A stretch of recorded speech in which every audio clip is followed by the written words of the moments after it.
into everything. These guys.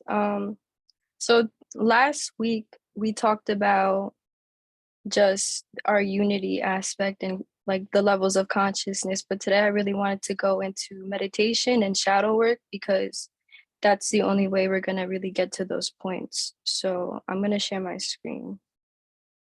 Can you allow me to share the screen, CJ?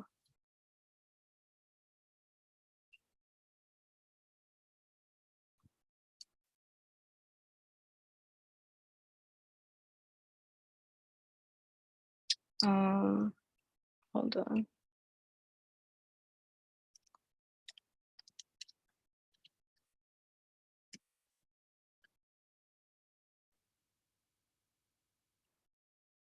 Well, until he allows me, I'll just talk for now. So basically, last week we were talking about levels of consciousness, and one question that I didn't answer that I actually wanted to answer today was how can people be like quote unquote bad, but still make money and still like be considered rich and all this stuff. And I really want to address that because we have to understand that their their idea of success is rooted in money, is rooted in, oh, I can share it now. Let me pull up the chart so I can show you guys what I'm talking about. So their idea of success is rooted in money. But if you have money and you don't have the consciousness to bring you to peace, you can experience what a lot of people call more money, more problems. So at the end of the day, it doesn't really matter if you understand that you can use your sacral chakra right here, which is your solar plexus. I mean, not your sacral, your solar plexus chakra right here, which is your personal power and ability to get things, to create things in your life, but still not be operating in your heart chakra. So you could still be a bad person because you're blocked up to your sacral. So you can still get stuff and not be a good person in terms of that. But how we can avoid being those types of people, that because we are in the space of making money, understanding that how we can avoid to be those types of people is transcending our ego. So what I mean by transcending our ego is walking away from all the things that don't serve self and others around us, because we have to understand that we are all connected. It doesn't matter if you're from a different family, it doesn't matter if you guys don't look alike, we're all connected. We're all in a giant ecosystem and we all affect each other no matter what at the end of the day. So if you have money, might as well use it in a positive aspect so you can create a better life for yourself and others around you. So the theme is really self-elevation to help the population. So when we meditate, there's different forms of meditation. One of them is shadow work. And shadow work is basically going within yourself and asking yourself why, to basically everything that you know. It's really questioning everything that you know so you can grow from that, because oftentimes we go through life and accept things as what we were told what it was. So, and this is just what school has taught us to be like. So we have to just really walk away from those thought processes and start to be the creator of our own life. So the ego hinders our evolution of a more profound self-discovery and creates an illusion that we each are separate from each other. Ego is how we carry ourselves. It is not good or bad, but it can be something we get stuck in. What I mean by this is when we think of ourselves, we sometimes get stuck in that self-image. If our self-image of how we carry ourselves never changes, we become stagnant. So you're in the space of getting money, but if you never change that perception of who you are in your mind, if you never see yourself in that state of having abundance, you will never be able to attain getting the amount that you really want, because you have to be able to see it in your mind first in order to attain it. So this could be an ego that has to do with your self-worth. You might not be aware of at the moment, but you understand that you want more of something in your life. So you have to really learn how to ask yourself these questions. What can you do to grow from this state that you're not happy in at the current moment? Or you could be at peace with it and understand that you can always get more. You could always be rooted in peace and understand you can get more. Exactly. So stagnant energy is any aspect of life that hinders the flow that we're supposed to be in. Life is literally a flow. Like, if you like really sit back and look at everything in existence, you start to realize that everything is literally moving.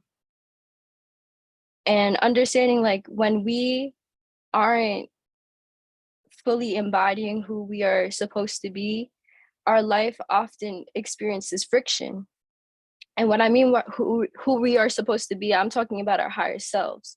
So our highest selves is us, but in the highest form of consciousness. This highest form of consciousness allows us to be the creator of our reality. So this is being in 360 degrees of awareness of who we are and what we are relative to everything in existence to us. What we think of life is constant movement, not only on a molecular level, but also reflected in every aspect of existence. Light and dark is the very embodiment of life, this constant push and pull that works as one. So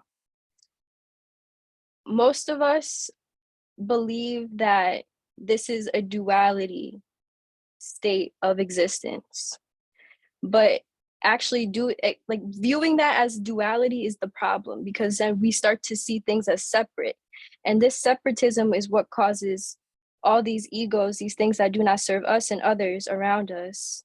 But what I mean by others is also animals, but also humans and the plants and the ecosystem in general around us. So when we don't acknowledge that, that creates the issue, and we start to lack respect for everything around us. And this lack of respect creates friction in life because we are no longer going with the flow. And the flow entices us being in alignment and respecting all that is around us and within us. So being in light is also known as knowledge. To be aware of every aspect of yourself is to be enlightened. This is why we do shadow work, to pull the aspects of ourselves we don't consciously think of out to attention, to the light, and become enlightened. Being enlightened includes knowing as within, so without. So what I mean by this is our mind is literally a magnet. You are a product of every thought you've thought up to this exact moment, this present moment in time. How you act, how you look, how you feel, these are all thoughts, cycles of thoughts that you've gone through in life, and they're a product of who you are right now.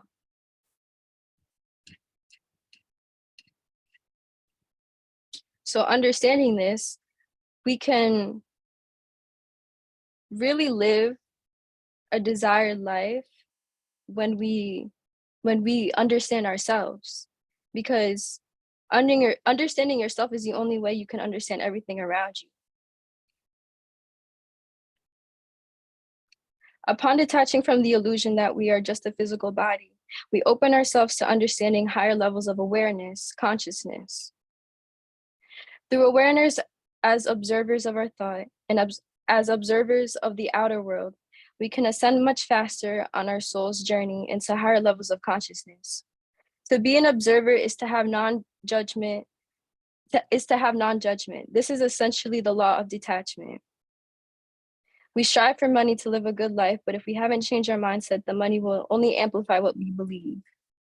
The example I always use, more money, more problems, that is just your current consciousness. If you believe that, understand that's only because you're in that level of consciousness, not understanding that you can actually transcend that and live a life of peace and what we call bliss.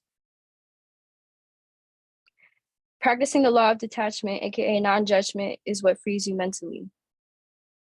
And if you're free mentally, you are free physically and spiritually. The laws of detachment. One is awareness. Detachment doesn't mean forgetting or giving up. It's freeing your energy from being drained by obsessively focusing on the outcome.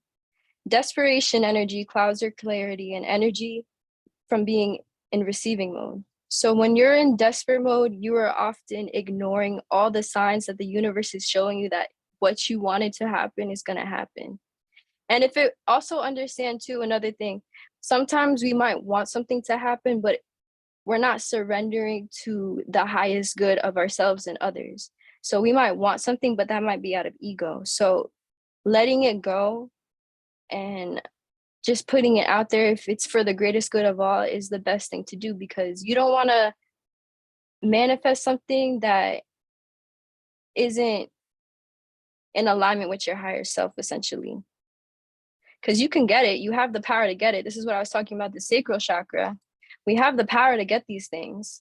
But when we're not acting through our heart chakra, which is love, like unconditional love for ourselves and others, it often creates a new cycle of friction. And this friction is something that you're going to either learn from the hard way or the easy way. It's really up to you how fast you want to learn from these things. 2 is making room. Surrender your plans to the universe. Give the universe space to work. Sometimes what you want isn't what you need. Try your best, but also make room for what is in your highest and best interests. 3 is letting go. What we desperately cling to or chase after is repelled from us because we come with the main energy and intention of lack, scarcity, rooted in fear. Fear is a low vibrational energy that slows everything down. Okay, so we're in this space again to make money. But when we first came to into this space, ask yourself these questions. Why do I want money? Like, what is your actual purpose? Is it for you to feel good? Is it for you to look good so you can feel good? Is it for, you have to really look at the motivation behind that. Because if it's shallow, you're only gonna receive things on that shallow level. So yeah, you might get the money because you want to look better and like wear nicer clothes and stuff like that. But now you're attracting people on that same vibration because you're shallow, and they might have money and they might be attracted to you because they got money. You look like you got money and they look like they got money, but deep down inside they themselves are actually empty as well because they don't have a deeper purpose to this. When you have a deeper purpose, nothing can knock you off that ball to get what you really are supposed to get. And nothing can break you down, because when you understand that you're doing this for a bigger purpose,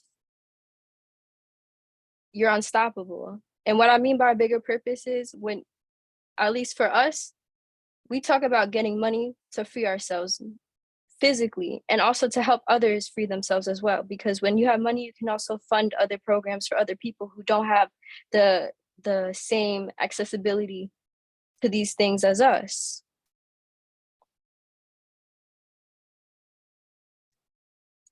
So stay grounded. Stay grounded is your why. Place your energy on the feeling and expecting the highest good to manifest before the outcome.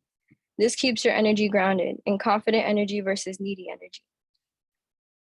Trust that it's going to come. Your mind is a magnet. If you thought something bad was going to happen, just know it was going to happen. But if you trust in something good happening, just know it's going to happen. And I use good and bad because that's what people understand, but there's no such thing as good or bad. You can still achieve what people perceive as success without being enlightened. Oh, this is what I talked about already. To transcend the crossroads of our heart and head is to live in the highest elevation of consciousness, which is known as love. So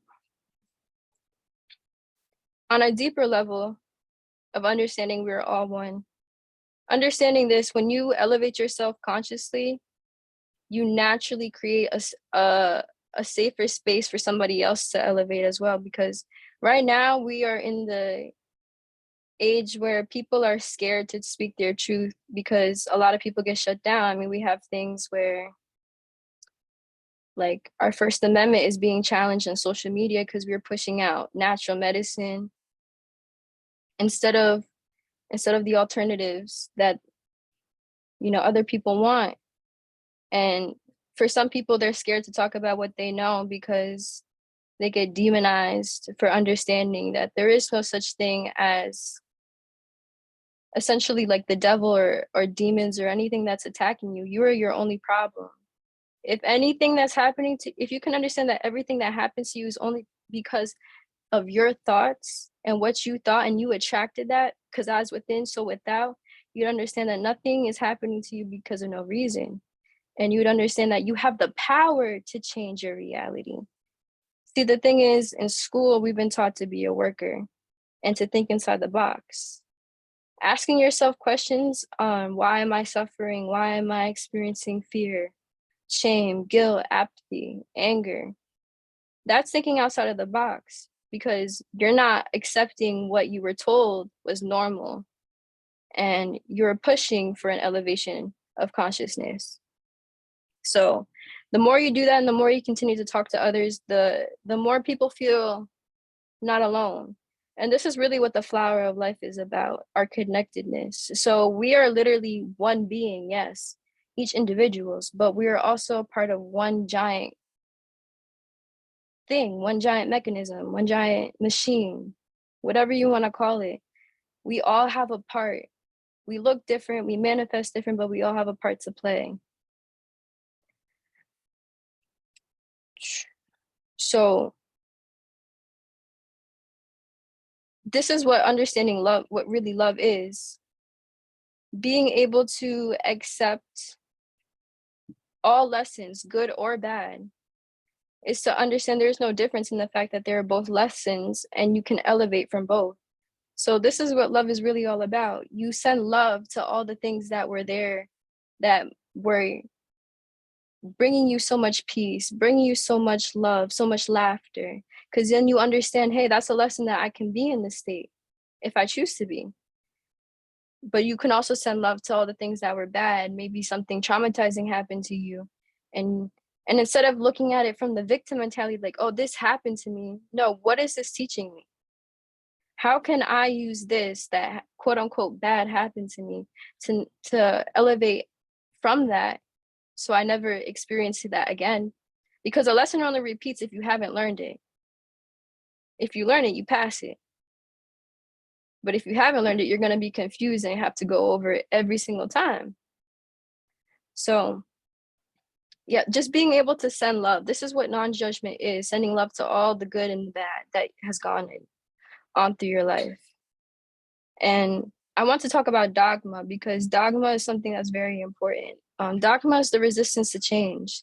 So if you feel like things aren't going your way, it's quite literally because you are resisting the lesson to change. So if you're still experiencing things like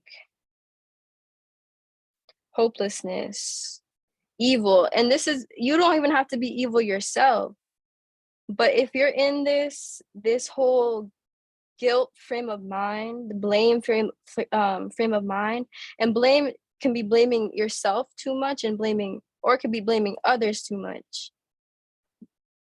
It's like this, blaming is something that we don't have to do. We can observe what happened, understand what happened, and then take that understanding and apply that understanding the next time something similar happens to that. So evil things, that what I would call evil is like, for example, somebody sends you an evil eye, like bad energy through a look, or they say something bad to you, something negative to you.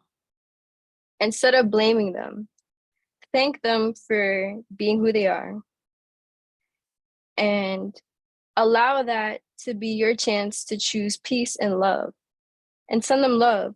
Because understanding that when you don't match their frequency of evil, of negativity, you're cutting that cycle off right in its butt. Like, you're not allowing it to even manifest. And what I mean by that is, you could send it back to them. You could send the bad energy back to them, the negativity, negative words back to them. You could say all those things back to them, but that would be you feeding into that cycle, which is only going to create more cycles of that energy in your life. Because we have to understand that everything, all these thoughts are just cycles.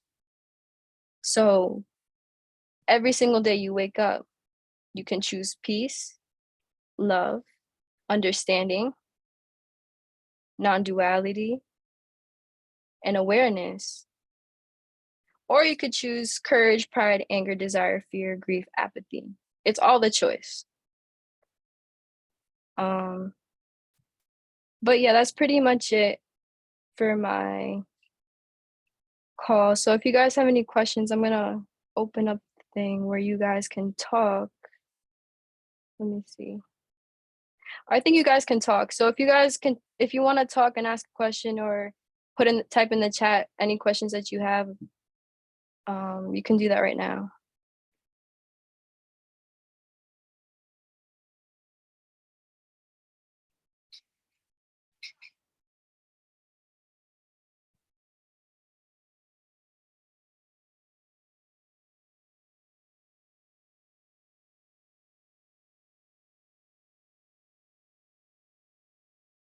Wait, let me see.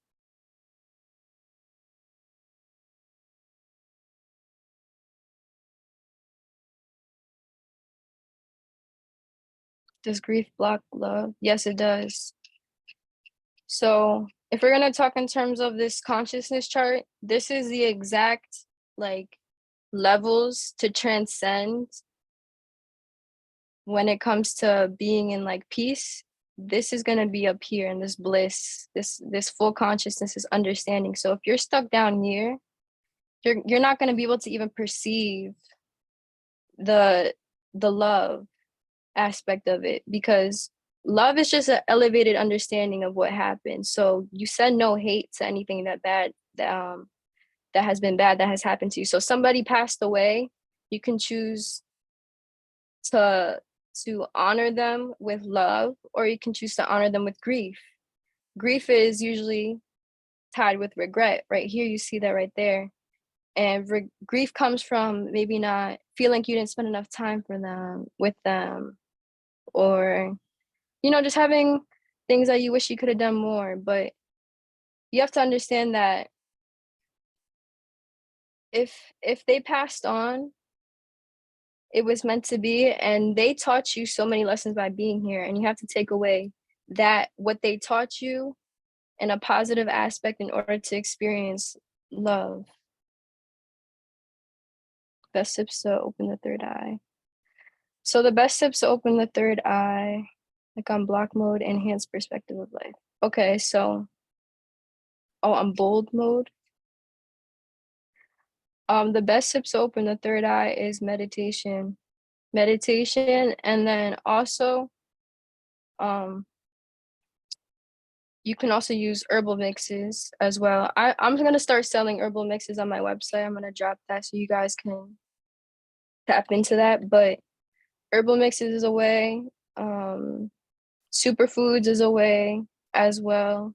Crystals is a way to meditate with those things. When you meditate, you're just sitting with those things, understanding that those aren't things outside of you.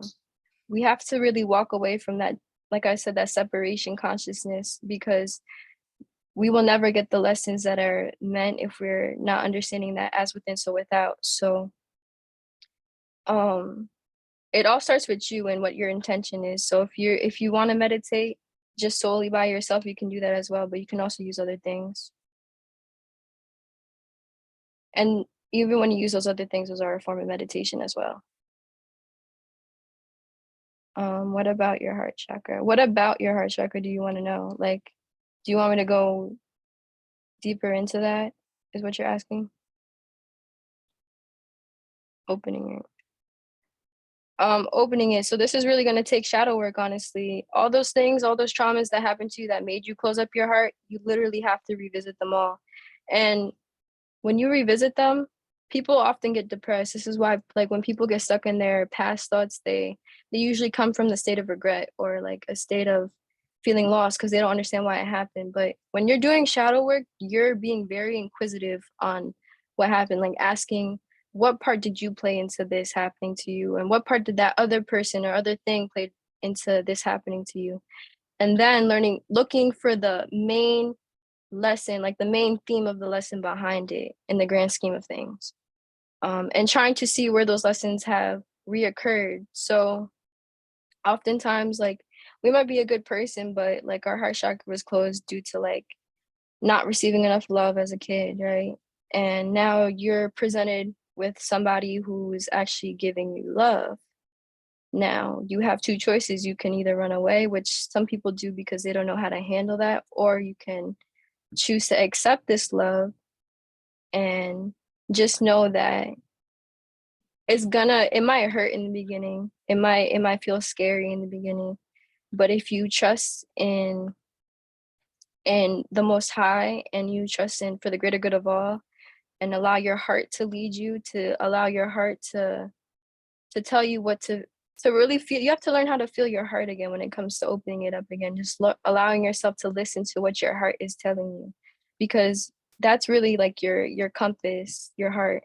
That is why, like, when you see the Ankh, that is talking about a couple of different things. That's talking about the masculine and feminine polarity, but that's also talking about the heart and the head. So in order for us to be an enlightened being, a high consciousness being, we have to transcend the crossroads of the heart and the head. So if you never open up your heart, you will never be able to get to the full level of consciousness. So like, this is why you see people who might be like really smart, but they have a lot of ego and they might actually bring down others instead of uplifting others with their information.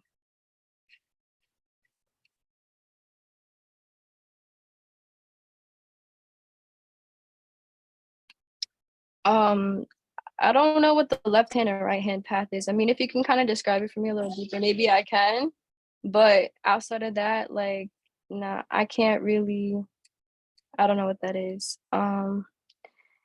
It's funny because my heart chakra is closely related to my fears from the root chakra. Okay, so yeah, exactly. So also another thing too, when one chakra is out of alignment, your other chakras are in overload. So sometimes they might even themselves become blocked because everything is connected. So like, say for example, if one part of the river is being blocked, it doesn't matter if you're further down, you're not gonna receive any of the water. So yeah, it's really just being able to get over fear, because fear is only false evidence appearing real. So fear comes from not understanding the difference of reality and what isn't reality. And what I mean by that is, yes, something may have really happened to you. That is reality. But fear is believing that that can happen to you again. But that will only happen to you again if you allow it to happen to you again.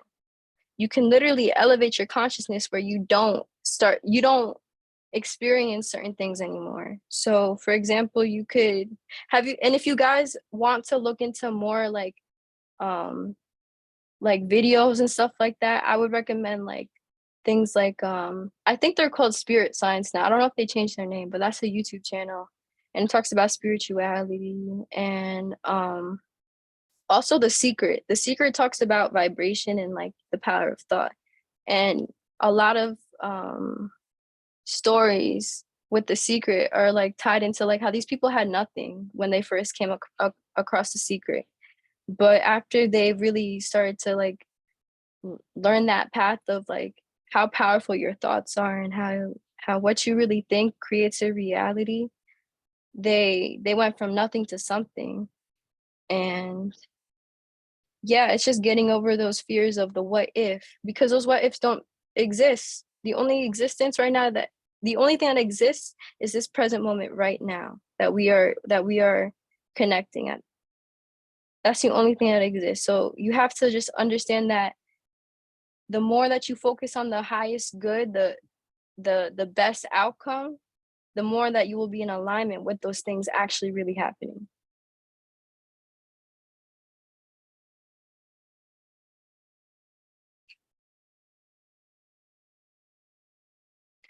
Um, it's not really a beginner's class. It's just like to get everybody on the same like point of view. But I mean, there's different names for so many different practices. So you might call it one thing, but I might call it another thing. So if you could just explain it, maybe I could talk about it.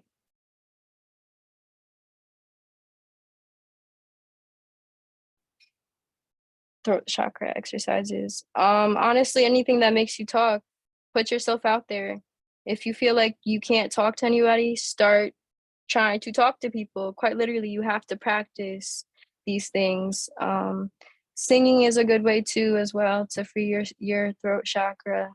Meditation, meditating on freeing that as well, like unlocking your chakras is a good thing. Visualization is the key too. When it comes to like trying to embody something different, you have to see it in your mind first in order to be it.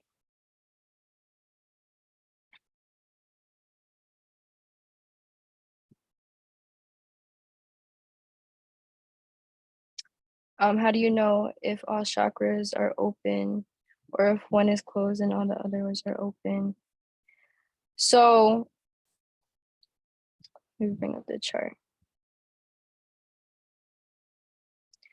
So for example, let's say I'm gonna go to like the third eye. Your intuition's off. You've been experiencing a lot of things that haven't been desirable in your opinion. Um, that would be coming from a lack of trusting your intuition because honestly, we all know what's right and wrong.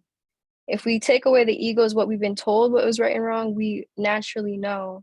This is what our DNA has. It's a coded system that creates our exact being, but we have to understand it also has information, which is why we can actually all speak different languages. We can all speak, when you're, especially when you're a melanated being, you can speak each other's languages, but we've been so separated from who we are and understanding like what our DNA is on a deeper level that we don't even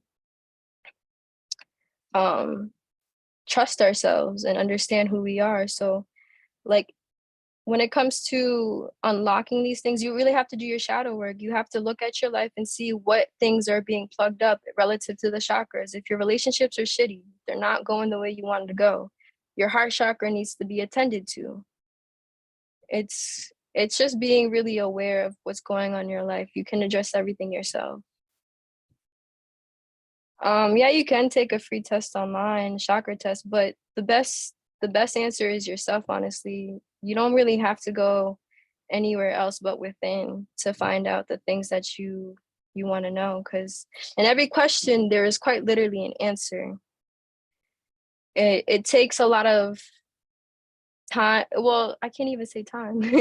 It takes a lot of work to to to get to that state, but with discipline and consistency, it'll pay off because at the end of the day, you want to be able to not be reliant on all these things outside of you. Even though they are a part of you, you don't need tarot cards to tell you what's going on. You don't need a reading to tell you what's going on. All you need is yourself.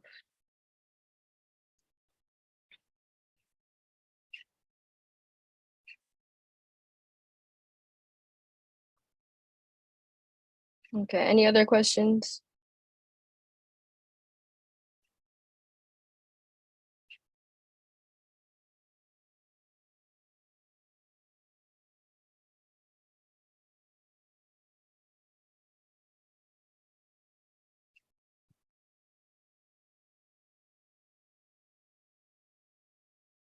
Okay, I get what you're saying. So the left hand path and the right hand path are two opposing approaches to magic slash spiritual world. That's the major part in your spiritual journey, deciphering which you are, the way you won't feel, that way you won't feel everywhere. So you're saying that the left hand path and the right hand path um are two different things. One is so the left hand is the magic aspect and the right hand is the spirit world. Because how especially what I've learned over the years and with my elders, talking to many elders, is that they both exist simultaneously. So what is your perception of magic? Because my perception of magic is the manipulation of energy. And what I mean by that is the manipulation of all the known, um, what's it called? like the elements, there we go, the known elements, being able to create a desired reality with the elements that we have. And it's all through the power of the mind, through the power of thought and intention. So if you do a spell, you're putting together herbs with intention, and then letting it go into the universe with attachment. So what do you mean they don't exist simultaneously?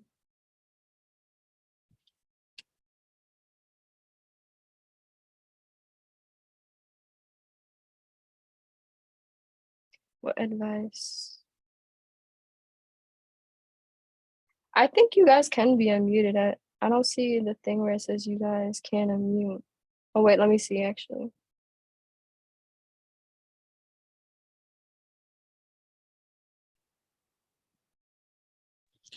I'm gonna let Okay. everybody be able to get unmuted. I'm gonna help you out.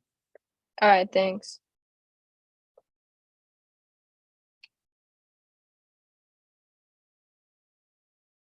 Okay, I'm gonna pull it back up, the thing.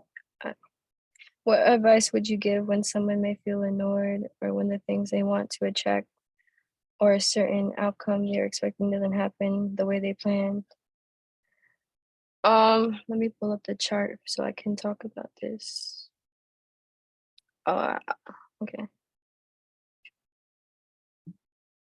So when it comes to not getting what you wanted, you really have to, when that does happen, shadow work is the best thing to do, because you really have to go within and try to see and understand why this didn't happen. So sometimes we're coming out of the state of desire, craving, um, and when you're coming out of the state of lack, sometimes it's difficult to even receive exactly what you wanted, because you're not in the state of understanding that you have the power to get what you want. But also other times we have ego, where it's like, say you want something, but it's not for the greater good of all. So say you might want $100,000, but what are you going to do with the $100,000? Are you going to put it toward, because sometimes we don't understand where we are on our spiritual journey. And when you start to accept the spiritual journey, and you're still on this path of making money, you might want this $100,000, but your higher self, if you submitted to that path, is guiding you to get it a different way or even more. And it might not come when you wanted it, exactly how you wanted it, because you're not ready for that at that moment, because it's not in alignment with your higher self. So some people, like, they might be teeter-tottering between, if they really want to be um, a better person, they might have a quote unquote bad heart. They might, you know, do bad things to their own people, but now they're kind of like in that transition phase of like, I want to be better. So they ask for this much money, and they understand if they do this, they can now change their situation, and everything can change for how they act, but they don't understand that they actually have to change the way they're acting and thinking prior to receiving that money.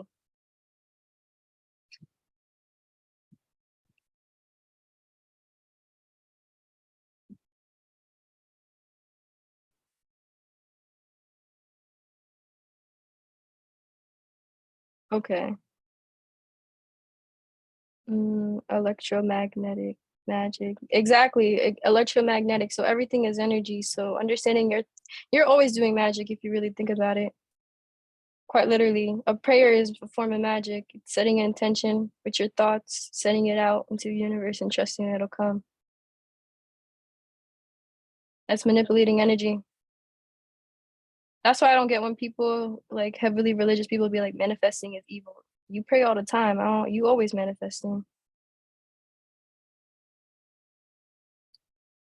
Some people are more prone to using light energy. Some can involve themselves with dark and transmute it with alchemy, demons, etc. Oh, okay, I get what you're saying.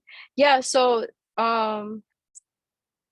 this isn't a show actually. It's like, what is it called? Soul Eater. It's like the demon hand, something like that. That's what that makes me think of. But basically, there are like two aspects of consciousness. Like, you can understand. This is why we have beings that can get things. They can literally do magic, because we all can do magic on the lower frequencies of understanding, because we're always doing it if we really pay attention. We can, if you think that your life is terrible and you keep believing in that, you're only doing magic, manipulating energy to basically show you that in your reality. So there's some people that are out here that they know they're powerful. They operate through their solar plexus chakra right here, your inner sun. They understand, they know how to harness it. But when they're operating in dark energy, even though they might use things like to transmute it, it's not really transmuting it. They don't understand that. It might not hit them now, but that karma that you're putting out there, because you're still putting energy out there, is gonna come back one way or another. It might not be to them, but it could be to their kids. It could be to their grandchildren. This is why we have generational trauma, and people say, "Hey, it skips generations sometimes," because quite literally, that's what happens. So it's a choice that we feed into, and our children are left with those choices if we don't deal with them. So when we talk about consciousness, we're talking about operating in the light aspect in terms of being like a positive being in this realm, sharing light, sharing love, because I'm not trying to be on that dark stuff. I don't know about y'all, but how is your journey elevating your consciousness? In the beginning, it's really like hell, honestly. Like when you really talk about elevating your consciousness, we all basically start in the slower realms. So like it feels like hell, you feel confused, you feel lost, but surrendering is the best thing that really helped me elevating, because if you deny the truth, you're only going to get punished. And what I mean by punish is just the lesson isn't learned, so you're going to keep going through the same lesson until you learn. And if you never learn, the lesson's always going to be there. And it feels like suffering, but it's just like a workout if you think about it. If you lift weights, it burns, it hurts, it feels like suffering, but in the end you become stronger. It's exactly how you have to look at it. Do you believe it's a frequency thing as well? Yeah, so everything is frequency, everything is energy, everything is vibration. So yes, if you're operating out of pride to get money, and you can still get it, but you might not be living the desired lifestyle that you want to. You might have cars, a nice house, but you might be still missing something. There's always something that's missing when you're coming out of lower levels of consciousness. They don't exist simultaneously. Well, if you look at it like this, does the light and dark exist simultaneously? I mean, does push and pull exist simultaneously? It does. They all, like, the only thing that exists is this present moment. So everything that's going on in this present moment exists. There's good thing, quote unquote good things, or high vibrational things going on in this planet, and low vibrational things going on in this planet, and they're all existing simultaneously. That would be denying that we're all connected and everything is one. It comes from one source of energy.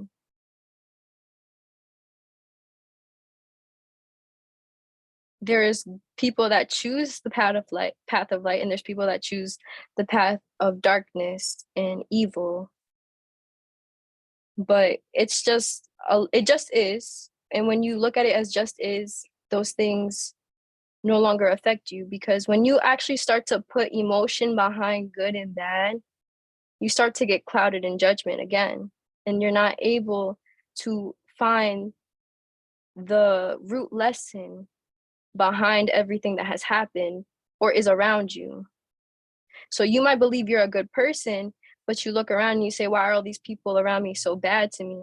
Well, hey, you haven't healed your heart chakra, maybe.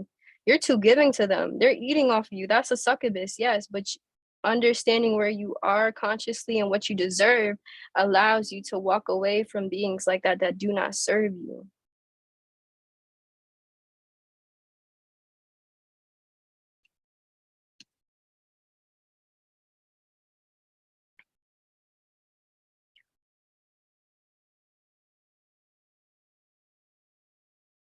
Also the people surrounding you might bless.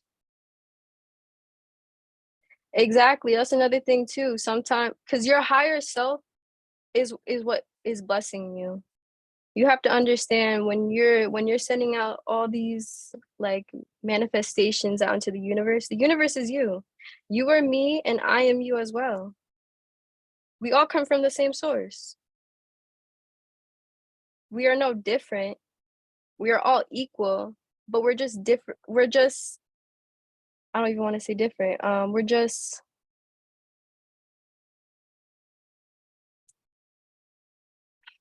what's another word? Okay, I'll use different.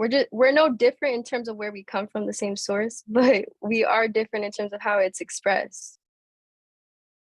It's all about how we are manifesting. And when it comes to understanding that we are one, even the good and the bad is me.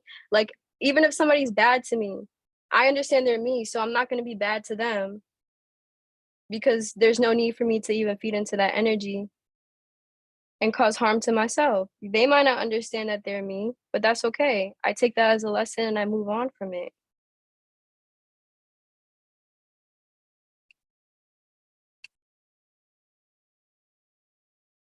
Yep, exactly. You got to stop saying if it ain't a one thing, it's another, because that's only perpetuating that.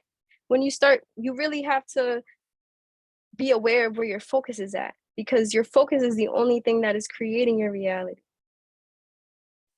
If you focus on how you're not enough, that's all you will get is not enough in your reality. If you focus on something else not happening in your favor, something else won't happen in your favor. And it takes practice. How do you know where you are in your spiritual journey? And besides shadow work and meditation, what are some other things to do?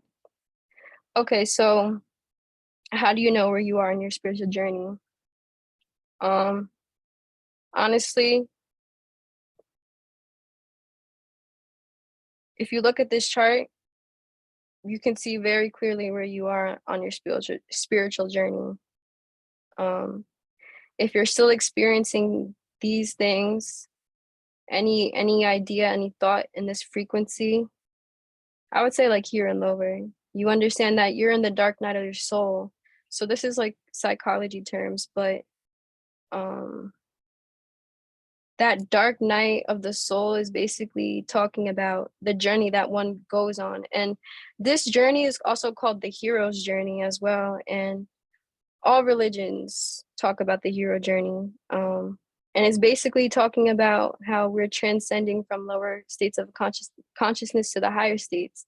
And they call it the hero journey because we quite literally go through dark times, the dark, in order to become the light. And the light is just having knowledge, having full consciousness. Consciousness is 360 degrees of awareness. Um, Besides shadow work and meditation, what are some other things to do to practice spirituality? Working out is a form of taking care of your temple. Another form of spirituality, if you understand that your body is also very sacred because it comes from the same source that you give praise to, taking care of it is something that is very important to you, whether it comes down to doing yoga, lifting weights, running, etc. Just doing something to make sure um, all the energy remains in the state of flow, because the state of flow is the state of life. And yeah.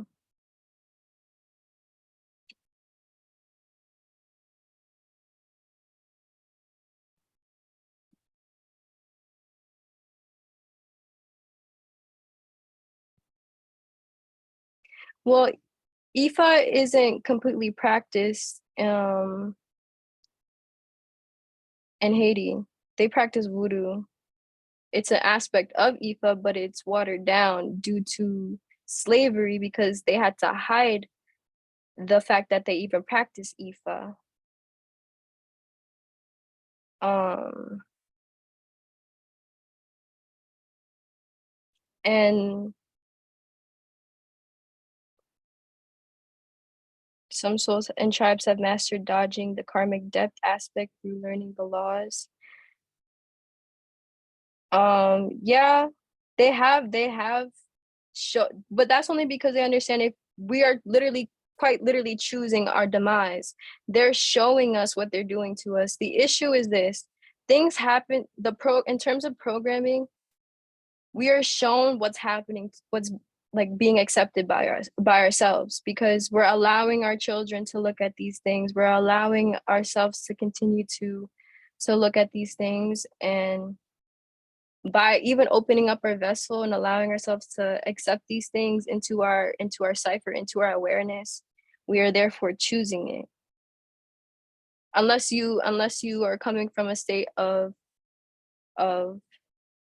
complete awareness where you have the ability to practice non-judgment, so you can look at something and not be affected by it. But most people aren't at that state of consciousness. They'll watch something and not even understand that their subconscious now is taking that and feeding them back to them, and now they're subconsciously acting upon those things.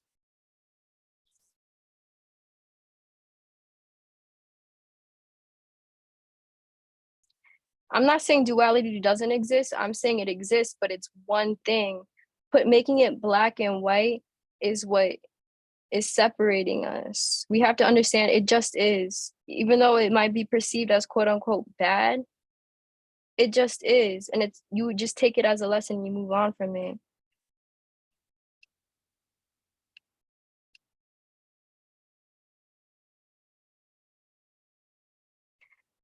Yeah, I mean, but this is why we show by example how it is possible to be at these levels of vibrations. Like honestly, these conversations are needed in our communities. And we can't force anybody to listen to us, but if they see us and we're doing our thing and they're like, hey, like you look like you're glowing, like they're gonna ask you what you're doing. And it's up to them if they're willing to listen and apply the things that you're doing. So just show them by example and they'll come and ask you. You don't even have to like put yourself out there, because that's really how you open yourself up to unnecessary energy, by forcing somebody to listen to something they're not ready to listen to.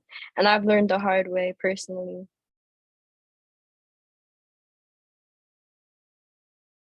Exactly. Nothing is really good or bad. It just is. So people that do operate with like Ifa, Ifa is a spirituality practice of the African diaspora. For those that don't know, but for those that do practice and they're coming from a state of ego and state of like only serving self, those people, although they might do other things to negate that, like I said, they might not receive it, but their children will receive the karmic energy. You put that energy out there, what goes around comes around no matter what. You could do something to temporarily take it away, but them same people that are programming us, guess what? What goes around comes around. We waking up at the end of the day. They can't deny that.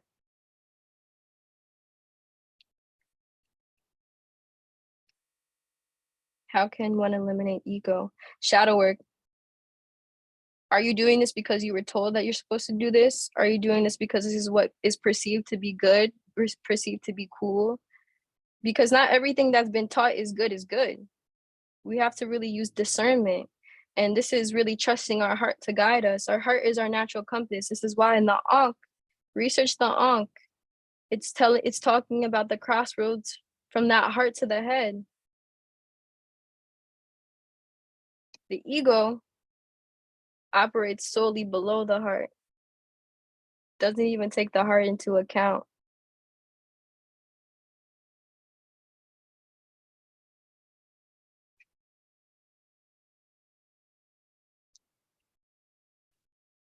Actually, the ego is eliminated, in my personal opinion. The reason why I say that is because when you really start to get into the higher levels of consciousness, you really start to see everything as you, quite literally.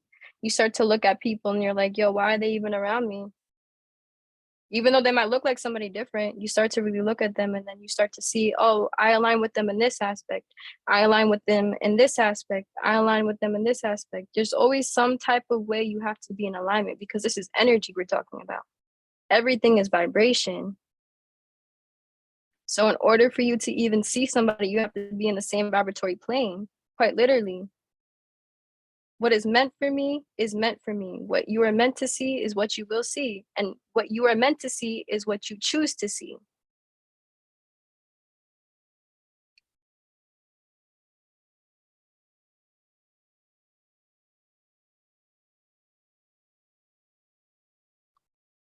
Yeah, we have to understand like although we might want something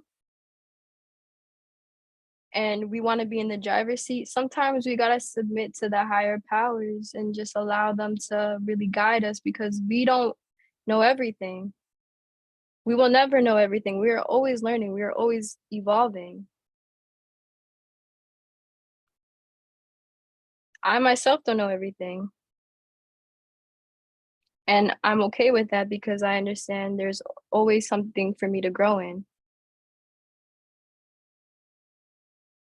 Oh, you're saying IFA is corrupt in totality no matter where it's at. I mean, that's a matter of opinion. I look at it this way. If you have a good heart and you're practicing quote unquote magic, because IFA is only talking about your consciousness and magic. If you have a good heart and you're practicing these principles, how can those things be corrupt? And if you do believe that it is corrupt, what gives you the incentive to say that? Like why do you believe it's corrupt?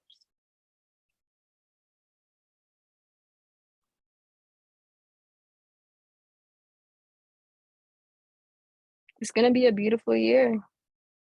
Yeah, there's so many people that are becoming more conscious. Like it's actually beautiful because the thing is social media is actually a tool.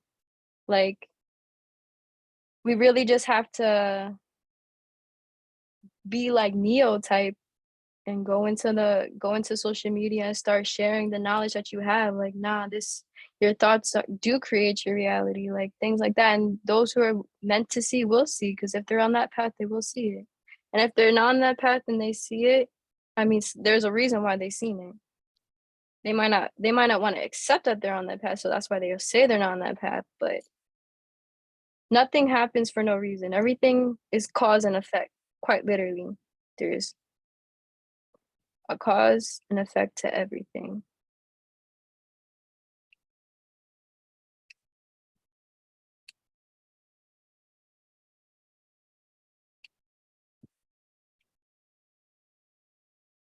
Mm,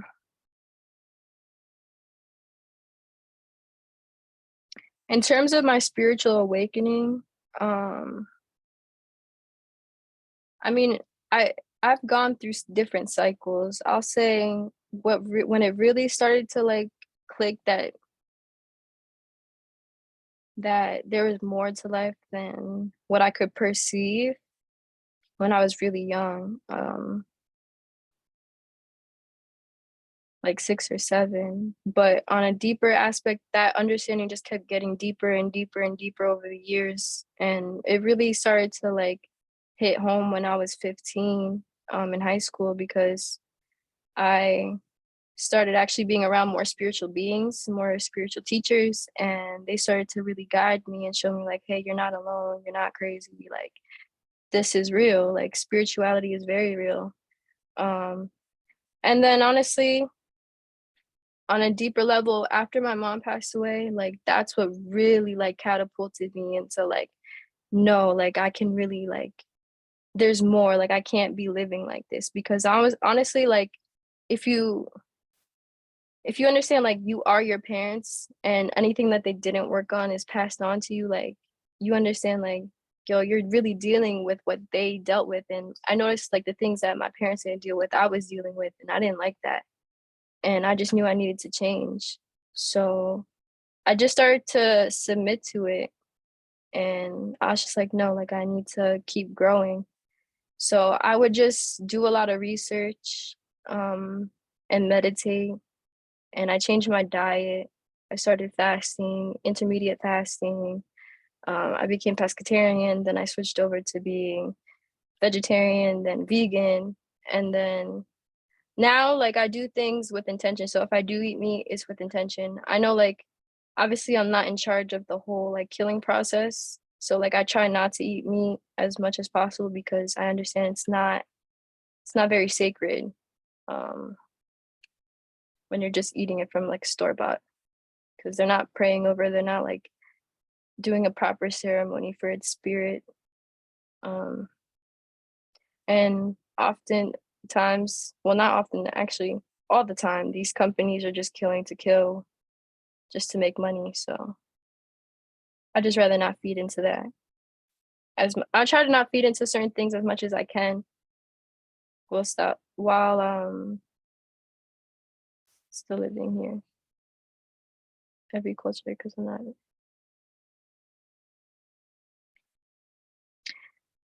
Um, but in terms of melanin, I don't know how you say it, the D's, Desi. Um, what do you mean by what's being taught spiritually to the melanated beings? What is it that is being taught spiritually to them that is corrupted, in your opinion? Because to me, Ifa is not talking about anything evil. It's talking about the power that one has within themselves and their connection to everything around them. And it's talking about how we have to be quote unquote good people, so we can experience a peaceful, blissful life. And this is all possible when we start to listen to our higher selves. And if you're referring to like sacrifice, I mean, if you eat meat, that's worse than sacrifice. And Ifa doesn't even sacrifice the way that um, people think they do. They they do it to feed their family. So if you're eating meat, and that's a form of sacrifice, but they didn't pray over it. Ifa, they're praying over it.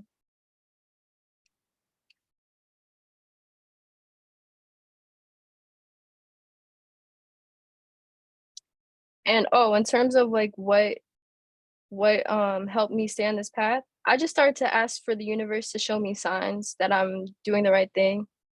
I would say sometimes like a specific car or specific thing just to let me know like I'm I'm on the path. And yeah.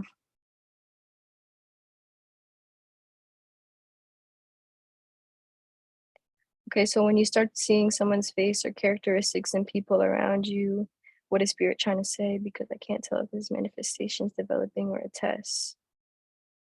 Okay, so in terms of if you're talking about like how are people in alignment with you, um, yeah, you just start to look at them. Like for me, I mean, we're all clairvoyant. We all have these abilities to read people, and see where they're at vibrationally. We just have to tune into it. But it is your manifestations developing, but it's also a test. I mean, if you think about it this way, your manifestations is a product of your thoughts. So every single thought up to that moment, quite literally, is the reason why those people are in alignment with you some way or another. They might be thinking the same thoughts as you, or they might, I mean, they have to in some aspect in order to be in alignment. This is vibrationally speaking. So, and then in aspects of if it's a test, everything's a test if you think about it. You're always making a choice, no matter what. So, yeah, this is why I said the lesson can be good or quote unquote good or bad.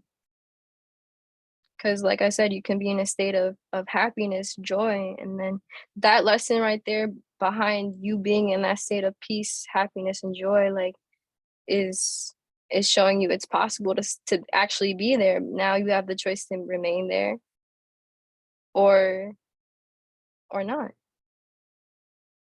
and you have the choice to allow something to affect you or not. And an aspect where you can lower your vibration or elevate your vibration.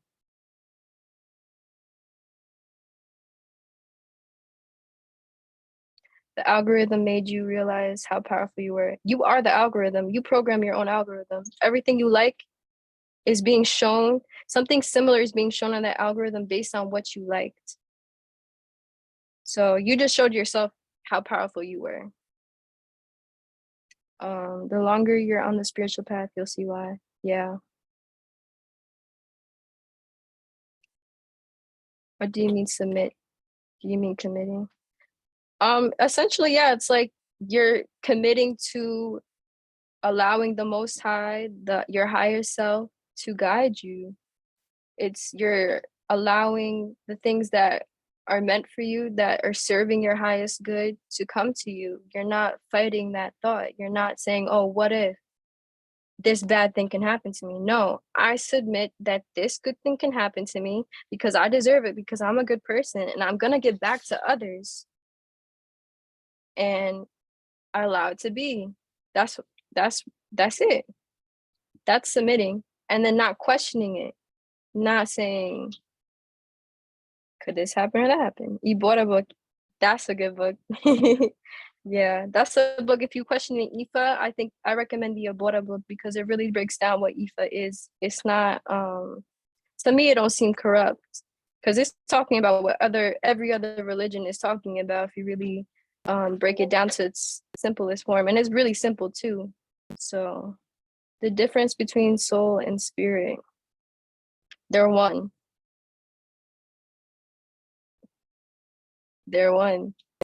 What I mean by that is your soul is that what some may call like that fire inside you, that life force energy.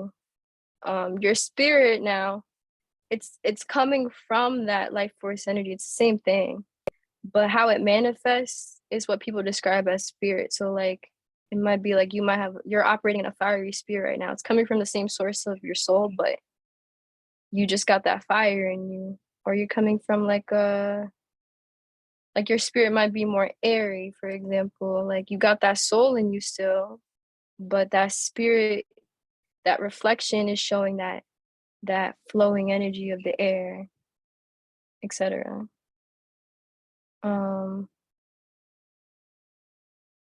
Like having flowing energy can also be like water as well. And that flowing energy can be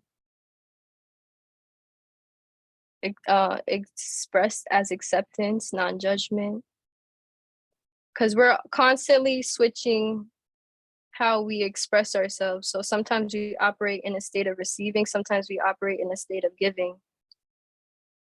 And those are different spirits. That's why people might say like, oh, they have in terms of the African diaspora, they have Shango, that fire spirit within them that's giving them that fire to talk right now, to share their message, that inspiration, that motivation, and etc. Top books for spiritual journey.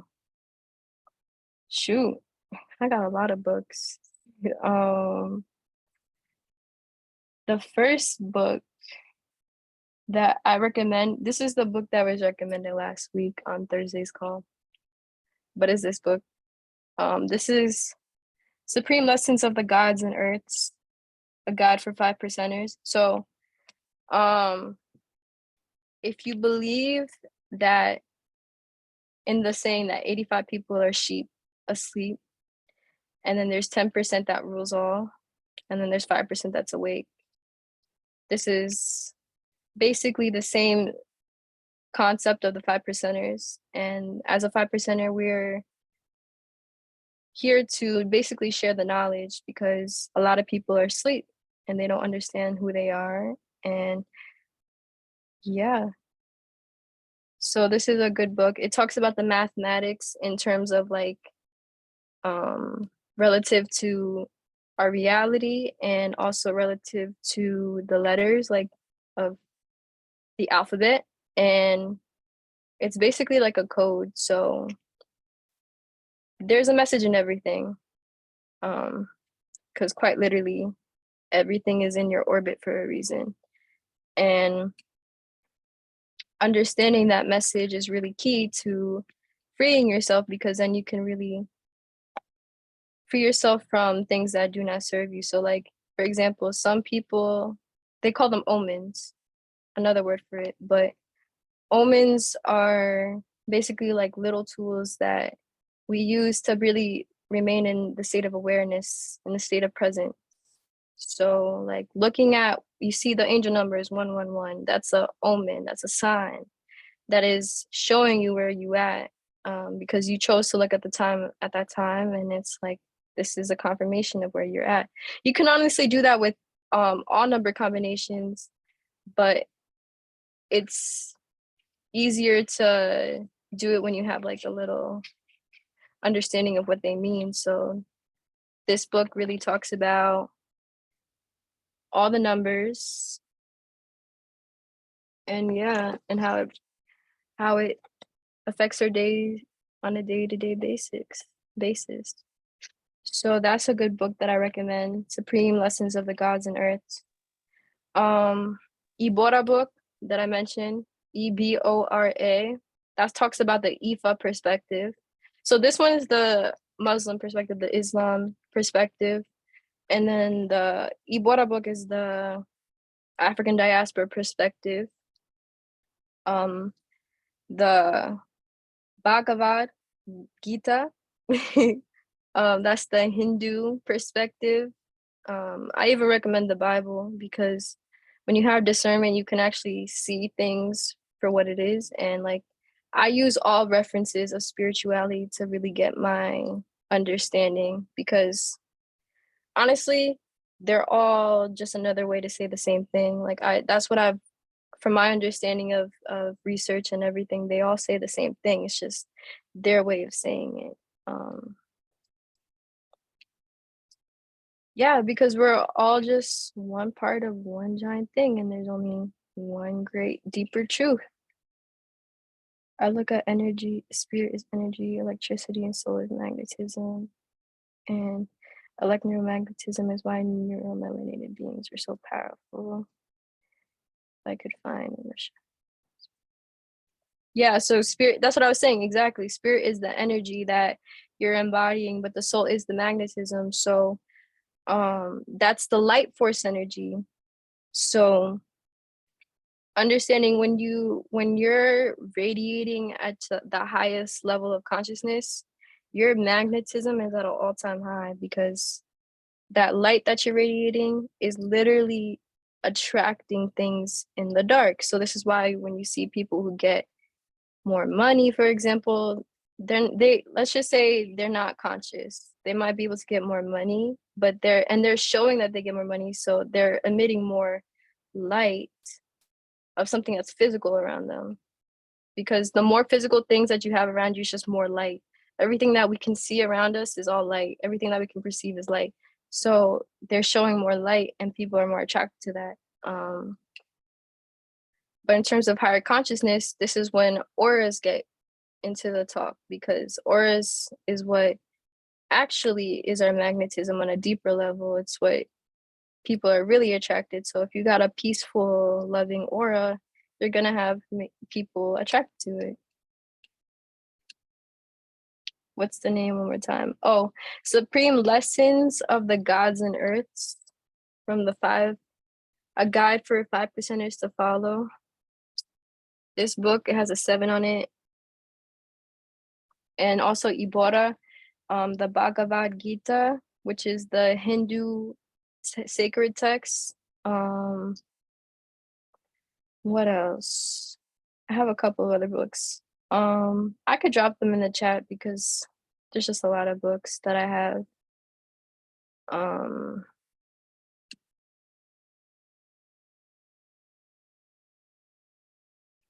Being aware of them and choosing which emotions to feel, pretty much. Exactly. So for example, somebody who is going through a state of jealousy, you're aware, you can be aware of those emotions. Don't deny them, because then that just be shoving them back in a box and not really addressing the issue. But accept them for what they are, and allow those emotions to motivate you to create a more desired reality. So if you're experiencing jealousy because somebody else is getting more attention than you, first of all, having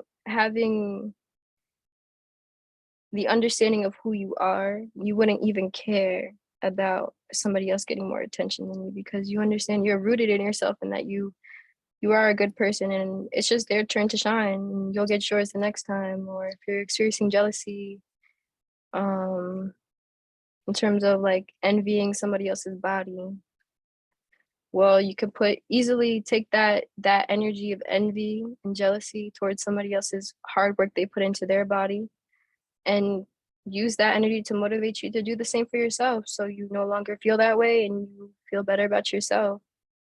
um but don't get healthy, or don't try to change your looks for feeling better. Do it for health. That's what how I'll break it down. Don't do it for looks, do it for health.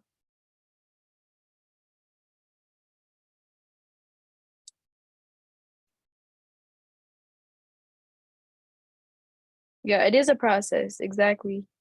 It's everything's a process.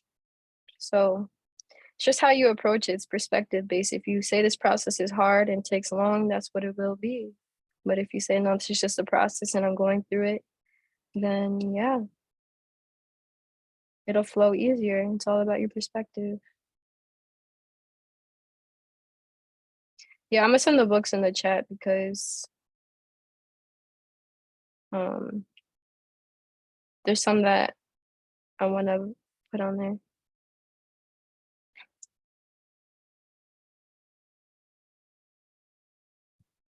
Exactly. Fighting them makes them come back. You have to surrender to them. What I mean by surrender to them is allow them to flow. The more you fight them, the more that comes becomes pent up energy. This is why when people are stressed and they have pent up energy, they often die to heart attacks, actually, because all that pent up energy within them, all that emotional energy, that's their heart chakra right there, and it's blocked. That energy point is blocked, so they die of heart attacks. Um, they say it's high blood pressure that comes from the stress and all that stuff, but that's on an energetic level. We're understanding how the flow of energy in our chakras really plays a big portion in our lives.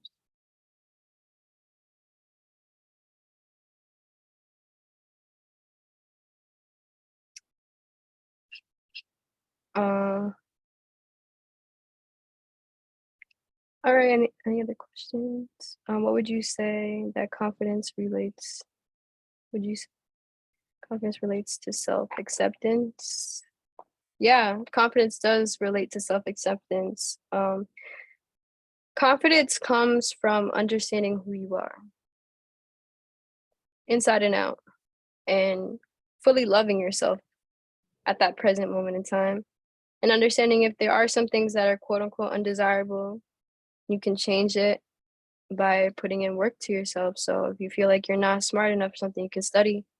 Feel like you're not in shape enough, you can work out. So you can feel better. It's not even about looking better, it's about feeling better, because when you work out, you quite literally feel better all the time. Like you're more your nerves are more calm after you work out. You're able to approach things more level-headed after you work out. There's just so many benefits to working out. Um, you see strength, you see the power of your mind really going, like working even when you work out, because it's like you're really testing yourself. How bad do you really want it? Like that extra rep really does a lot in the grand scheme of things, because every block that you put down on that foundation matters. Every block is used in that foundation.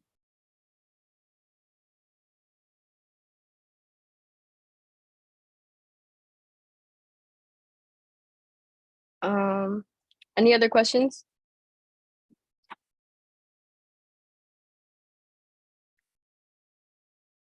And you guys can unmute if you'd like to.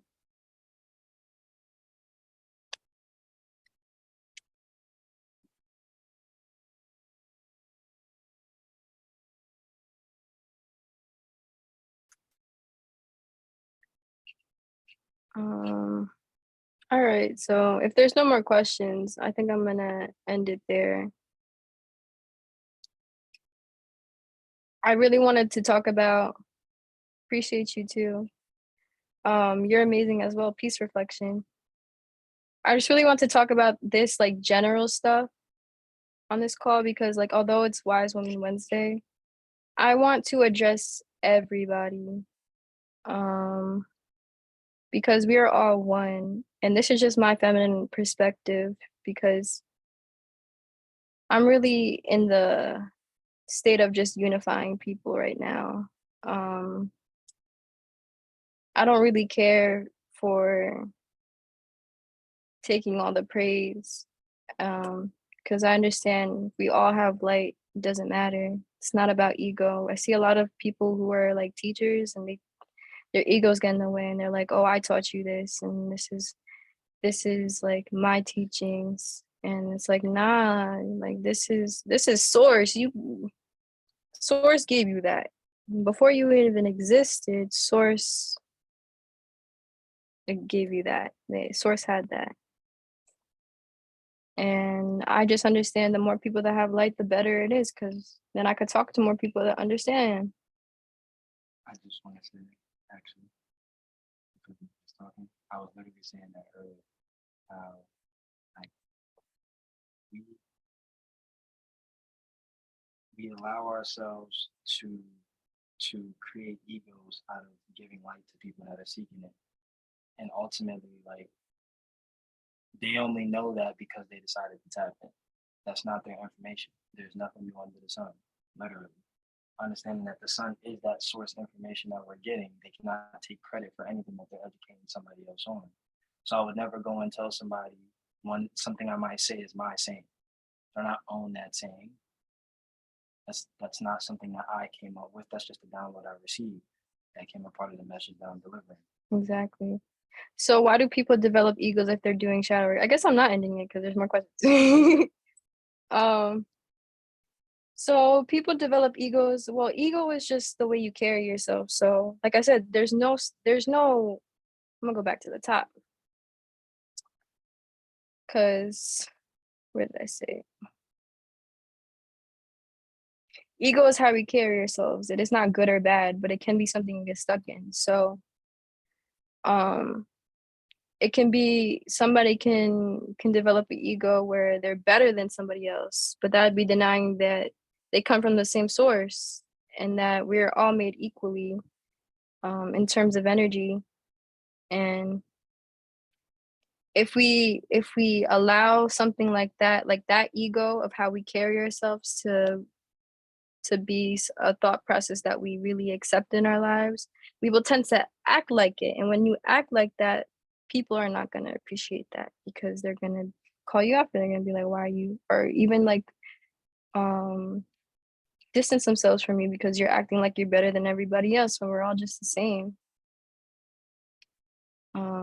How can one balance their masculine and feminine energy? Okay, so this takes meditation. I mean, like, this is really the simplest answer to like everything, just meditation. Because But you have to elaborate on that. I am. So what I mean by this is because we have to understand that there's two sides of the brain. There's the left brain and the right brain, the masculine side and the feminine side. And we've been trained to deny our feminine side most of the time. And this is just due to the reality that we currently live in. More people are just operating out of their masculine frame. So, in order to really start embodying and balancing out the energies, you have to start opening up yourself to being able to even perceive the other perspective at first.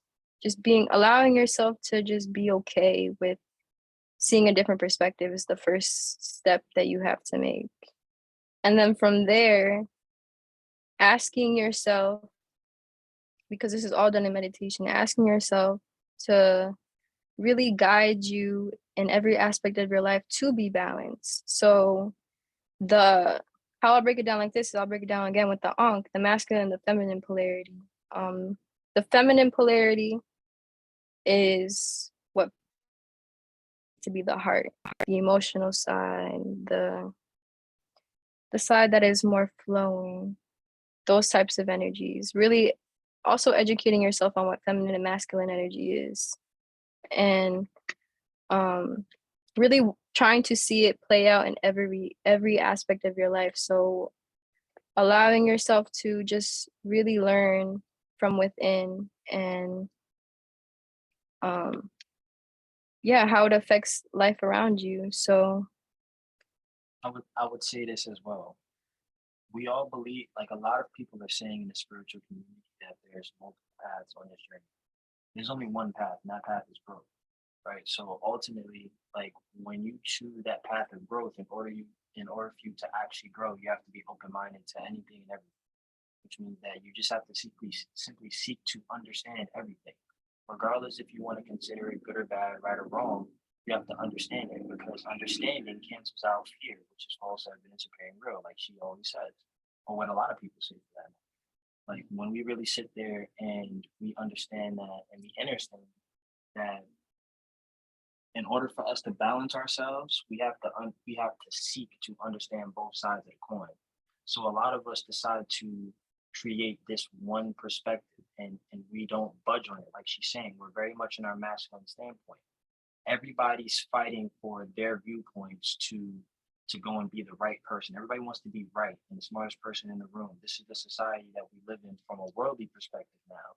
This is not just an American thing. So understanding that it's a bunch of people who feel like they have the right way, and they are trying to make everybody go the right way. So ultimately, like something I said a lot today, because I had a lot of spiritual conversations today, but I was making sure that I expressed in those conversations that I am not trying to conform anybody to my ways of life, because I understand that we are not sitting here trying to recruit anybody or indoctrinate anybody or anything of those sorts that have occurred to these melanated communities, and to just to the planet as a whole, because we're all indoctrinated in our own ways. Like, so understanding that, yes, I have these idealisms and these levels of understanding of the way all these different religions are all saying the same thing, but I let everybody do their own discernment. I allow people to have room to go and do their own searching. So rather than me necessarily going through the whole book with you guys and say, hey, get the book. And then I might ask you guys, well, how did you guys interpretate the book? So that book is just going to give you a guideline, and it's up to you to decipher that information. You might look at me and say, listen, that book, don't agree with it. You get what I'm saying? And all I can sit there and say to anybody is, okay, that's fine. Why don't you agree with it? I seek to understand where your lack of agreement is, because maybe there's something I'm not catching that you're catching. Do you get what I'm saying? So what that allows me to do is always be in a state of neutrality, because like my path is growth. So as long as you choose that path, you'll always accept and look to seek to understand every perspective, no matter what it is. So I don't go with any situation, and none of us really should, with a predetermined notion, right? So they say don't judge a book by its cover. But for an example, if one of you guys, y'all could have a friend, right? And they want to introduce you to somebody else, but before they introduce you, they told you, oh, this person, does this, this, this. So now you go to that individual that you're now meeting with a set expectation or a predetermined judgment on how this individual is going to be. You're not actually allowing yourself to like experience them yourself, to decipher their energy yourself, because you might notice, okay, they might have said this person is bad. And it's interesting. I was saying this to CJ, I think yesterday. Like a lot of people that I'm friends with, like we talk about all each other and how we're doing. You get what I'm saying? Because we were all close. So like a lot of people had a predetermined notion on who CJ was and how he carried himself. And listen, I haven't spoken to him in a few years, really, since we went to high school, like since we came out of high school. So now that I'm sitting here having these conversations with him, and I went there with no judgment, I know, okay, well, 95% of the things that these people were saying about him aren't actually true. And to the flip side to that, a lot of that's their egos that are coming out, whether that's jealousy, whether that's envy, hatred, lust, you name it. You get what I'm saying? So as long as we allow ourselves to go and seek to understand everybody for our own personal reasons, we'll always be able to grow. right? So we need to pick growth in every situation. By picking growth, you are picking source. So yeah, like how do you know you need to do shadow work exactly when there's just too much friction going on in your life? Honestly, if you feel like these things, any type of thought is coming across um in this type of like general idea of anger, desire, fear, grief, apathy, pride, because it takes courage to transcend those lower um thought levels of consciousness. But if you feel like you're operating in any of those right here, third dimensional um thought processes, you got to do shadow work, honestly. Even when you get up to here in the acceptance, you're always going to do shadow work because there's always going to be a need for you to recalibrate yourself, for you to sit with yourself and really dive deeper into the next level of consciousness because there's always something to learn, there's always something to grow from. So honestly, I would say in terms of like yeah, these lower things and even when you're higher, just like a I guess always like maintaining, yeah, maintaining that. I want to piggyback off of what you're saying right now, because this is also something else I said earlier to another kind of intelligent individual. And I was saying, we were both saying honestly that people don't know the origin of anything. So they can't solve any of their quote unquote problems because they don't know how strategic it was and what were their intentions to what they did to us. You get what I'm saying? Or what anybody does to anybody for that matter. Like, so when you find the origin of an experience that you might have had or what's causing these feelings from a foundational standpoint, you can actually undo that energy that was there. So when we talk about our chakras being unbalanced, this is saying that on a very real sense, for example, if somebody broke up with another individual and now they're quote unquote heartbroken, now their heart chakra has a wound. So in order for them to get rid of that wound that was created on a spiritual level, that energy baggage that's coming there because they're deciding to allow themselves to be weighed down by that experience or create trauma based off of false evidence appearing real, like they will be able to now start to heal it. But a lot of us don't recognize that there is a feeling that's there when we experience stuff like that. You get what I'm saying? So we're in denial. Oh, now I'm good. Nah, she ain't hurt my feelings. You get what I'm saying? I'm good. That's what everybody says. They shrug it off because they want to be tough and they want to act like they're unfazed, like there's something wrong with being sad. Do you get what I'm saying? Like, so we deny what we feel. So a lot of us don't even like there's nothing wrong with recognizing that you're sad, but letting that be an object that becomes in motion in your life is the difference because that ultimately will lower your frequency to where you're now in a state of depression. You get what I'm saying? And all Yeah, of that so stuff. it's So just knowing when to cut certain things short, right. like just accepting it for what it is, how it made you feel, and allowing it to flow out of your life, no longer perpetuating in your life. Accept it and let it flow out. Yes, exactly. So basically understanding where the low vibrational feelings came from to be able to address it. Yeah. Yeah. Yeah, exactly. A lot of us don't know where these lower frequencies that we have on us are coming from, so we can't actually get rid of them. And even when you're in a higher state of frequency, you still have to do your shadow still work because gotta do there's it. still, like I said, there's still more to learn. What is shadow work exactly? We're going to go back to it because light is also known as knowledge. To be aware of every aspect of your life is to be enlightened. This is why we do shadow work, to pull the aspects of ourselves we don't consciously think of out to attention, to the light, and become enlightened. You know, something else that I had a very big perspective shift earlier. Let me not say a perspective shift, but a deeper understanding of this one truth that I knew was that our subconscious mind is one, it's always listening. So we understand that. But for an example, we all know that like a lot of us have experienced, we're doing things that we're like, dang, our parents should have did this. If our parents did it, they would be probably there or they would be so much further ahead on a spiritual level. Right. So like me talking to my father, I realized a lot of the stuff that like the information that my dad was getting just from like his parents and his grandparents and his relatives and any men that he looked up to. like his subconscious mind was listening to that. Whether or not he applied that knowledge in his own lifetime is something different. But the subconscious mind is what gets implanted into our children, which is why we evolve instantly when we have kids. That's why it's important to have kids, because we need to continue to create, to make the conscious mind begin to progress. So like we sit here and we trying to figure out, well, if we know how to build pyramids and stuff like that, why can't we do it right now? The conscious mind is not aware of those things. So we have to get it to where our subconscious mind is able to process that information. And then our children are going to do everything we didn't do, that we thought about. You get what I'm saying? So like ultimately we're never, all this knowledge that we're getting, it's great to have, right? Are we really going to apply every single aspect of it before we get off this plane, before we come off of this physical plane? The goal is to do that, right? The choice is yours.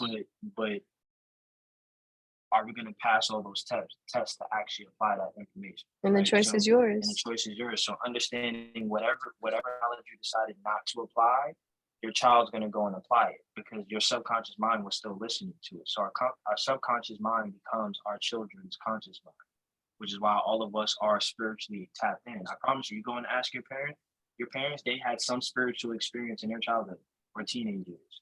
I know at least all of my friends, they talked to their parents. It was like, yo, I was around, this guy from the 5% Nation, or I was around, this Buddhist, so I was around this guy that had this belief, that belief. That's when that information started to come out into the system. You get what I'm saying? So like our parents was the first wave of children. Were really my grandparents were our grandparents were the first waves, like the 60 ones that are in their mid 60s, early 70s. They were the first waves of getting that very deep spiritual knowledge. So like now it's getting to the point where we're born knowing these things, or we're born attracted to these things. So like this is why you have people like CJ who's always been asking questions, or all of us really have, truthfully. Some of our ancestors never lost the knowledge too, by the way. Some of our ancestors never lost the knowledge. Yeah, it's only a few of us that actually lost it. And when it comes, this is why like just opening yourself up to the highest level of consciousness is the best way to transcend everything. Like being able to embrace your feminine and masculine aspects of yourself more, because when you were able to see higher than what you've been taught on a programming level, you can understand what you're really supposed to be, and it's not confusing anymore. Everything is just, it all flows effortlessly, and you flow effortlessly with it as well. I want to add something, Nicolette, just to kind of take your breath off a little bit. I know you've been chopping it up with everybody, but I do want to ask a question. I feel like this could really help out everybody. Different areas of where everybody's at, and it goes into what you were saying, how shadow work. You were saying how it's something to where like you got to do if you're operating at those lower frequencies and inside the conscious chart. But also even as you are on the higher frequencies on the conscious chart, it's still like a continuous thing that you've got to do. So I want to ask you just personally, we could see the development within yourself, and the fact that you're able to just give this divine knowledge, it means that you have done the work. So I just want to ask you, for yourself, like, what would you say for you has been like your regimen, as far as your practices to, heal yourself, or to make sure you're taking care of yourself first before you could take care of other people. So for example, like how many days out of the week do you meditate, or how many times in a day do you meditate? And of course, whatever you say, it's not going to be what somebody has to do, verbatim, but just to give somebody just like, a standpoint of what it is that you do, the steps that you take, like if you could dive into that, I think that would definitely help me, but also everybody as well. Yeah, honestly, great question. So I meditate every day, quite literally. Like I would say, honestly, out of the day, half of the day. That's been my cycle, really, that I've adapted to, like just literally sitting with myself for the first half of the day. I get up, I do my I usually try to remember my dream, try to find the message behind that, and then I move on from that. I do my affirmations. I do my 1, 2, 3, which is like my mathematics, so like I can understand what messages are being relayed to me. And then I move on to my meditation. So at this point, I usually like either sit with myself or I'm smoking a spliff, I'll be honest.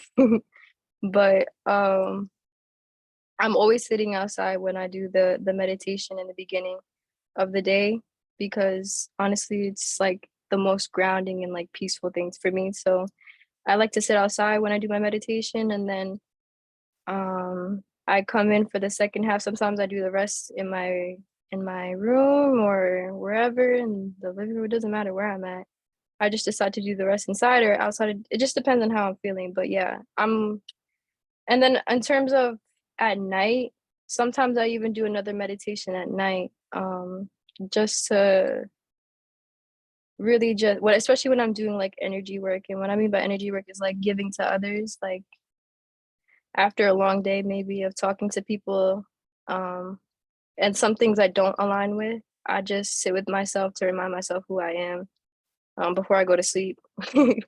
Because those thoughts are planted into your subconscious mind. So sometimes it's just good to unpack everything that happened throughout your day and reflect on it and take those lessons into your dream world and see what your dreams are going to play out to be, really. So yeah, that's really my routine on a day-to-day basis.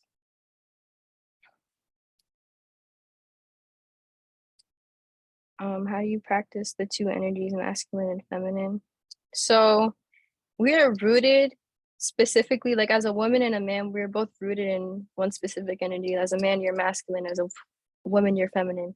But we both have both energies within us. Um, so just really trying to be aware of what energies you're trying to mainly embody. So as a woman, I'm trying to mainly embody feminine energy, but I do also embody my masculine side, which is me speaking my truth. That's instead of me listening, because listening is a receiving aspect, which is a feminine aspect of energy, but me speaking my truth and teaching people is a form of masculine energy. So using that in that aspect, knowing and just really practicing on what I know to be what a sacred woman is on the feminine side of things. So like as a sacred woman, I understand that we are the healers of our house. So I'm doing things like working with medicine, and men can also work with medicine, but that's them operating in their feminine polarity of being able to receive the information and then fix the information. Yeah, so it's just certain things like that I like to do. In terms of other feminine things, I like to dance, express myself. That's also a masculine thing too, but it's just in the aspect of which you do it. So like we can do the same things for a lot of the things, but like it's just what perspective you're coming from, um, to do it. But in terms of being on the divine masculine, a father is a teacher, in the divine masculine. A giver is the divine masculine. A provider is a divine masculine.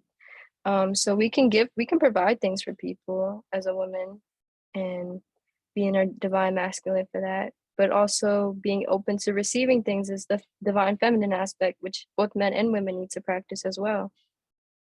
Um, it's just in what angle of it that you want to practice, obviously, because it gets deeper than just receiving things, like money and friends, etc. Speaking truth in which energy.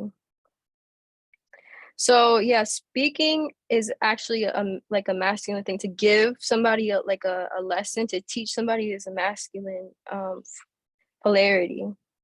So like just study really what's feminine and masculine, and also use your discernment, because some things nowadays like have been technology. Like aggressiveness is masculine, but it's not divine masculine. It's not like there's certain levels to it when it's just like you can tell like, nah, they're doing too much.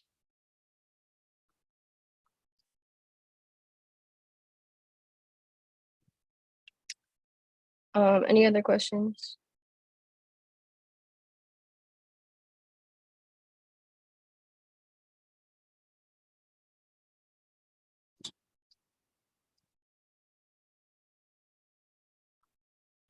She want to pick that up. So, in regards to like the divine masculine and feminine energy, um, we have to realize that like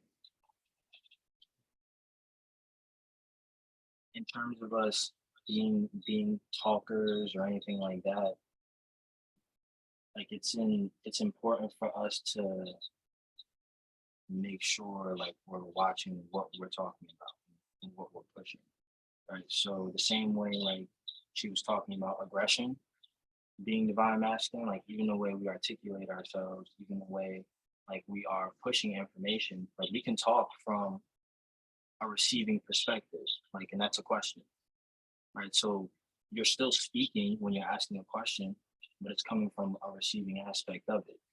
Do you know what I'm saying? So like I can say that the system has created a paradigm where they describe a good woman as a woman that doesn't speak at all. Right now, although that is the feminine polarity, that's not allowing them to embrace their masculine side. You know what I'm saying? Or embrace their dark feminine energy, I should say. Because it's not really feminine energy, like masculine energy when a woman speaks or when a woman is capable of rage. I don't say aggression, I say rage because that's a description used for fire, right? So when she's maintaining that fire frequency, That's the dark feminine aspect of energy. right? So like, and that's not necessarily a bad thing. Sometimes that energy is needed Yeah, to create change. to create change. Yes, exactly. So like, and the same thing for men. We have dark masculine energy, right? Which is a lot of the same things as when a man is enraged, like, and those things are not necessarily bad or good either, right? So they say that when a lion roars, everybody listens. That's because it doesn't say much.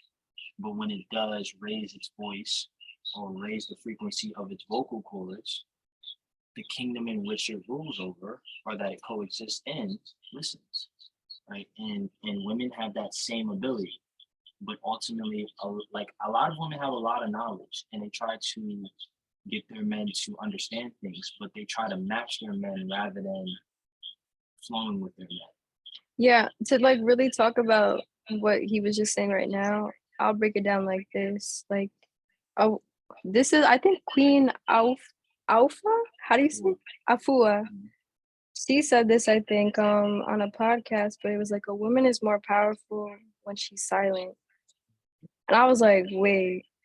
When she said that, I was like, no, but for real though, because like sometimes we try to, especially because we've been shown this, like, and if you grow up in the hood, you see women all the time masculating themselves, like being like wanting to fight the man and be like, yeah, like I can really like throw hands with you right now or something. Mhm. And it's like, nah, we don't even have to do all that. Honestly, us walking away is more powerful than us giving them that energy. Yep. When they try to compete us and match us in that aspect, it actually pushes us away, or quote turns us off, as they often say, which will lead to men doing things like stepping out the home or not seem like he's happy anymore because he feels like he's quite literally competing with a man. His whole entire existence is with competing with men. So like as a woman, we're supposed to help our partner, like motivate them, but not motivate them in the aspect of anger. It's out of love. So sometimes we motivate a man out of anger by like, you ain't shit, you ain't enough. But it might be creating that motivation, but it isn't the aspect where it's really desirable. So yeah, just things like that we just have to be aware of.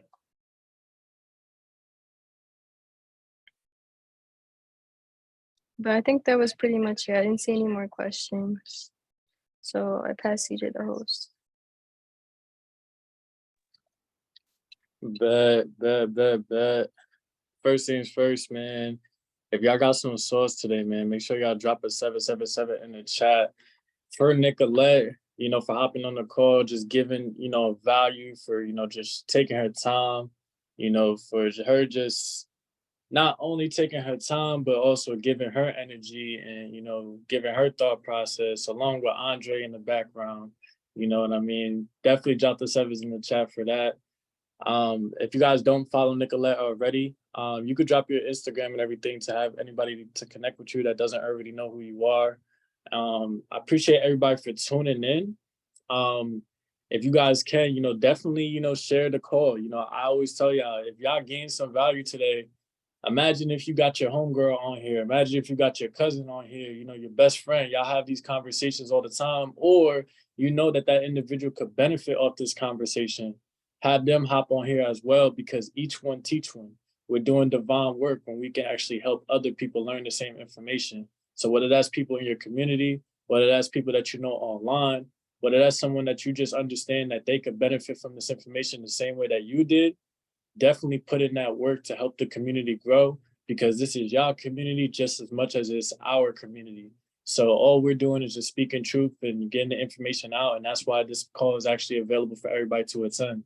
So with that being said, make sure you guys go back to the MBW Hub after the call. Just drop one thing that you got from the call. Drop a topic that you guys learned today. Talk about something that you was able to gain so that we could create more engagement for everybody to get in tune. I appreciate everybody for hopping on the call. Like I always say, you guys could have been doing anything at this time. Make sure you guys definitely take care of yourselves, because the more y'all take care of yourselves, y'all really taking care of me, because we are one. And with that being said, I'm going to see you guys from the top or at the top. The only time we ever look down is to help bring you guys up. If you're looking for me, if you're looking for Nicolette, you could probably find us at the beach, or you could find us at the bank. Let's get it.